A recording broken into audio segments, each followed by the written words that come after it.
Natagpo ang patay at palutang-lutang sa Kalumpang River ang isang 15 anyos na binatilyo sa Batangas City. Ang biktima, natuklasang may sugat sa kanyang leeg. Ang sospek sa krimen, arestado ng pulisya.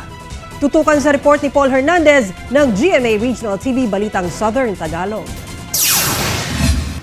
Kulong ang 18 anyos na si Rico, hindi niya tunay na pangalan. Sospek siya sa pananaksak sa 15 anyos na binatilyo na natagpuang wala ng buhay at palutang-lutang sa Kalumpang River sa bahagi ng Barangay Malitam, Batangas City. Ayon sa pulisya, napaulat na nawawala ang biktima linggo ng gabi. Lumalabas pa sa investigasyon, sangkot umano sa riot ang biktima at sospek sa Barangay 1 sa lungsod. Halos lahat po ng pumupunta doon, mga kabataan na may mga grupo-grupo. Alam naman po natin, ang mga kabataan yan dito sa Batangas City, may mga kanya-kanyang fraternity o organization. Sinaksak daw ng sospek sa tagilirang bahagi ng katawan ng biktima. Saka umano pinaniniwala ang tumalon sa ilog. Aminado ang sospek sa ginawa, pero ayon sa kanya, dumepensa lang siya. Gamit niya raw sa pananaksak ang isang maliit na patalim. Sinalubungan din ako, suntok po.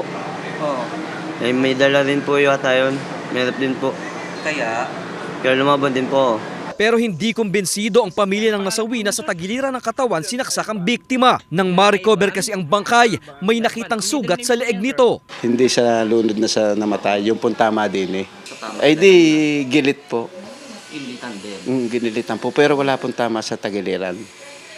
Mismo sinabi po na, mismong kinuman po dahil na-autopsy namin po eh. Masakit pa ring matanggap ng pamilya ang sinapit ng biktima. Pero nagpapasalamat na rin sa pagkakadakip sa sospek. Nahaharap sa kaukulang kaso ang sospek sa krimen. Mula sa GMA Regional TV Balitang Southern Tagalog, Paul Hernandez nagbabalita para sa GMA Integrated News.